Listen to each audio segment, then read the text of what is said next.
you upload it, they will come. Hey, what's up guys? It's your boy Rodney383, Anime Real Talk TV, and once again, I'm doing a solo mission. However, next week, I'll make sure that we have as many people as possible, 2 or more, for the finale, no matter how long it takes us to get it up to you guys. So without further ado, let's go in. The Reigns of Castamere, episode 9.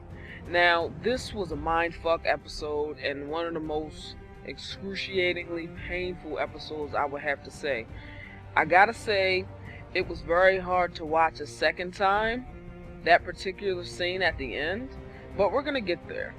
Now, Rob finally gets to Walder Frey's castle to do the wedding with his cousin and whatnot, and right away you can tell that there was some tension.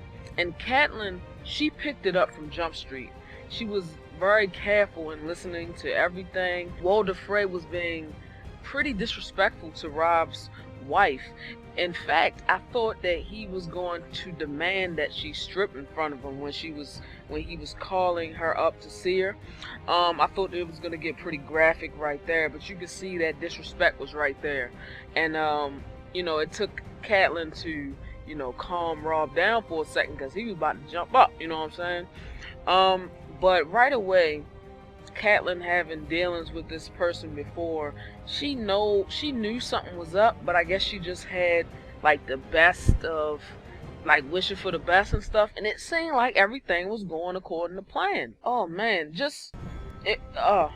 look, we're gonna get there, guys. We're gonna get there. I gotta work my way up to this. Also, let's talk about the daughter. Now, the daughter was pretty damn fine, and I gotta say, I had wondered, was that an actual Frey daughter, basically, because I guess through marriage or whatever, it don't matter who you're married to, somebody could get the rights or the heir to your throne or your house or whatever the case. So it could have been anyone really, and it could be a fake out, like, oh, you thought it was a Frey girl, but it's really a such and such, you know what I'm saying? So I don't know. I was just thinking, like, because none of his daughters are that cute, no way.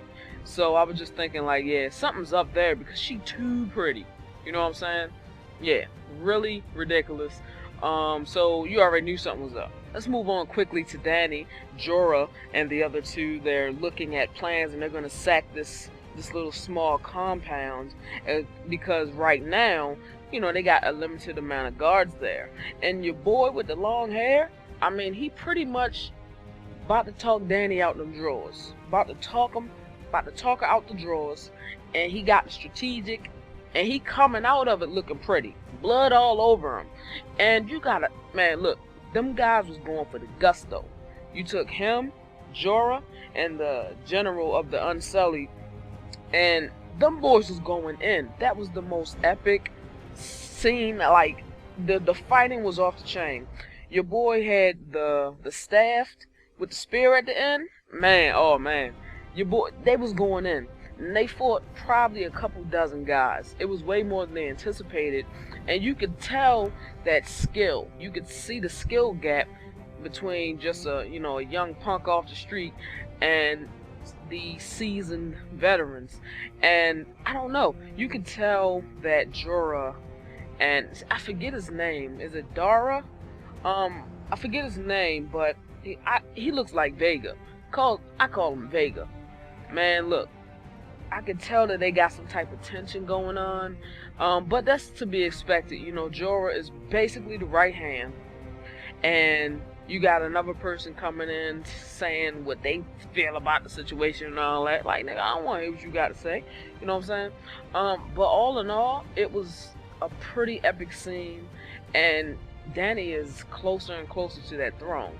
And I gotta say, your boy, Dara or Vega, he's putting it down, and he's gonna be up in them skins real soon. I guarantee. You know what I'm saying? Because they giving each other the googly eyes, so you already know what it is. Also, I gotta say that Sir Barristan, he's getting anxious. He wants to do, even there in Dany's company, you know, basically not helping Joffrey. He's taking a risk, helping Dany and whatnot. Even over there with Dany, he's just the old man that sits to the side, and you can tell that he doesn't like that. He wants to be in on that action. And truth be told, he would slow them down. You know what I'm saying? And I think that, he felt left out. You know what I'm saying? All of the cool cats are going to sack the city, and you're going to leave me here with the queen. Like, he felt left out. So let's call it what it is. Still, I'm not exactly sure of his actual end game also. Because now seeing this episode, man, he could be a spy, he could be, oh man, God, nobody can be trusted. Now let's move on to Jon. Now you got Jon and the wildlings, and they're going to steal some horses in this particular instance. And they come across some horses, they can get the horses, but it's a guy there. Now, your wildling boy tells Jon to kill the guy just to show that you're one of us. Now, the killing part of it, I don't think Jon has a problem with, because if you're trying to kill Jon and he's fighting for his life, he'll kill anybody. You know what I'm saying? He's a little wet behind the ears, I would say. But he good with a sword, and he would probably swing it and kill anybody who's threatening his life. In this instance, they were just killing to prove a point. And that's not Jon's style. I think he had it in him to kill the guy if the guy was coming at him to kill him. But it wasn't that way, you know what I'm saying? And the way the wildlings operate is a little more ruthless. And, I thought it was bound to create problems, you know what I'm saying? Because they put him on the spot, basically. And as we can see, it created problems. So, I love how soon as basically he wouldn't kill the guy, they turned on him, and then Ygritte picked up the bow, like, yeah, it was good. Like, me and Jon, let's go. And I thought that was she was like ride or die chick. Now, as the fight gets underway, they're basically Jon basically hits her so she gets knocked out of the way, so I guess so she doesn't get hurt. It was very hard to understand why he did it in that scene, because really you put her at a disadvantage because you tossed her off on her ass, you know what I'm saying? And the dude was still coming after her while she was scrounging around on the ground. So I didn't understand the execution of that scene or what Jon was trying to do. But I believe he probably just tried to get her out the way because the guys were coming for him. Maybe he thought he was gonna deflect it. But nonetheless, now let's segue into Bran. And Bran and Hodor and all the rest of them, they're in this windmill house or whatever, and he can see through the dogs what's going on outside, even though it's a little hard for him to do. But you also find out that he has the power to basically, it's like some Professor X shit, like he can control your mind. It was very interesting because I guess it's kind of like X-Men in the fact that when you're put under, adolescence, and you're put under stress, and, the boiling point of puberty, and then your powers manifest and all of that. So I thought that was very cool how they set that up. But another thing that he did, he basically called on the animals. Now this is just all around magic shit. He called on the animals to attack the guys so they wouldn't find out that they were in the where they were, holed up. And I thought it was interesting because a couple things that I had to ask was, why didn't Jon immediately recognize the wolves as, his two brothers' wolves? I don't understand that. And also in that scene, Jon actually hops on a horse and up jumps the buggy and leaves Ygritte. Holy shit. And the look on her face was just, she was shattered. She was heartbroken and shattered. You know what I'm saying? Now, I know the way it looks, but I'm gonna say this. I'm gonna put my reputation on the line. For how much it's worth. Jon ain't gonna just leave it there. I think Jon gonna circle back and he gonna come get that girl. You know what I'm saying? But it looked like some cowardly shit. You know what I'm saying? It didn't seem like something John would do. It was, I don't know, because that connection was real. I defy anybody to say it wasn't. You know what I'm saying? Him and Egret. And for him to leave her, I was like, holy shit. This is just like, I feel for you. I feel for you. That's just ridiculous. But I can't count him out. He's smart. He's tactical. Most of the guys dead. You probably only got two of them still alive. So your odds are very good that you can circle back around and get her. Okay, so I'm gonna say that he's gonna come back for her. I really like that character, and I want her to stay in it as much as possible. John and Egret all day. Let's go. Also, you got Bran and Rickon splitting up. Rickon is going with Osha, and Bran is going with the other two. Now, you know, this is a part. This is like the point where his powers are manifesting, and this dude can show him or teach him some things about himself. This is like a life decision right here. You know what I'm saying? And the fact that he's mature enough to make that decision was very admirable. You know what I'm saying? It's gonna be hard on Rickon, I'm sure. Which, by the way, Rickon got a lot more, you know, a little more screen time in here and stuff. And you know, it's good to see him, because a lot of time, I mean, let's keep it real, you forget that he's there. So you know, it is what it is. But I mean, he could be like a sorcerer, a wizard, or something. You know what I'm saying, Bran? And I mean, I'm just very curious to see. I wonder if he can possibly use his mental mind to make himself walk. I'm talking some real shit. So, I mean, it can only get more. I mean, he can take over animals, which could possibly include the dragons, could possibly include his people too. So, it can include the whites and the others. I mean, it can include a lot of things. You know what I'm saying?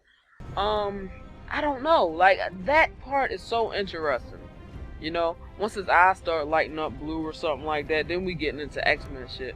But right now, it's the way they're weaving it, like it's dreams, but then it's not dreams. Then I can do stuff outside of the dream. That's very cool to me. So I'm curious to see what happens with that character. Alright guys, now we getting into the last part. Now, I gotta say, like I said earlier, this was a hard scene to watch a second time, and I kind of just skimmed it, you know what I'm saying, because it was so brutally painful to watch these characters get murked like that. Now, I mean, Walder Frey, as Catelyn said many times, even while, you know, just, you could see now why Catelyn was looking at Robb's wife the way, or felt the way about her, because she's fucking up the game. Walder Frey ain't about the bullshit. And today we find out. I did not expect that to go down, I have to say. And Catelyn, she sees the door, you know, after the ceremony's over, everything is dialing down, you know, we getting now afternoon, you know, rum and drinking, and, you know, we chilling, then the doors close, right? Now, Catelyn is still the first one to realize what's going on. She sees Bolton, and she sees he has, like, the chain metal, I think it was like a Lannister cloak underneath. Basically, it tipped her off that something was about to go down. You know what I'm saying? Maybe he had his war clothes on, and why does he have that on if something ain't about to go down? So she already knew what it was.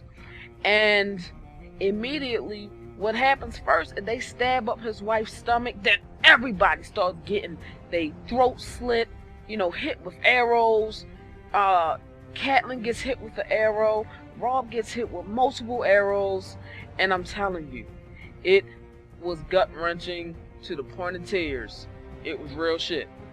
Oh man, holy shit. Man, and look, Robb, he took them arrows like a G, and he got back up on his feet, You know what I'm saying? Even Catelyn, with an arrow in her back, man, went up there, crawled her way to Walder Frey's little, table, and pulled that bitch from under the table like, come here, bitch. And I was like, yo, that's straight G, Catelyn, straight G. At that point, though, we knew that there was nothing she could do. And I think that added to the gravity of the scene, because being nothing she could do just made her plea seem more helpless. It was gut-wrenching, man. She was like, Rob, get up and walk out. Get up and walk out. And look, that was the part when I was like, that was the part when I was like, oh man, it's about to happen. It's about to happen, y'all. And when she slit the wife's throat, like, because he treat him like, like cattle anyway, so he don't care. And when Catelyn slit her throat, she gave off this, like, just the pain was, and then they slit her throat. I was like, oh my God. Look, listen, you guys, book readers, let's go. I want to know now. Okay, here's my thing. I haven't read the books. You guys know this. However, I need you guys to tell me, please, the gravity of the scene. Is it as impactful in the books as it was in the show?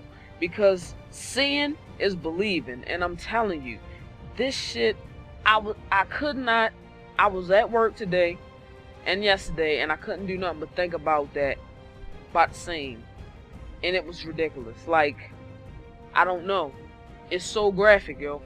But it's real. It's real. I love it. The show, oh my God, it's so epic. However, at this point, I feel like I don't know what to do with my life. That's just real shit. Rob, Cat, oh man, I didn't see if they killed Cat's brother, Blackfish, and I don't know what they're gonna do with the cousin that married the Frey daughter, well, supposed Frey daughter. I don't know what they're gonna do with him, but and I wonder if Blackfish knew about it, because he got up.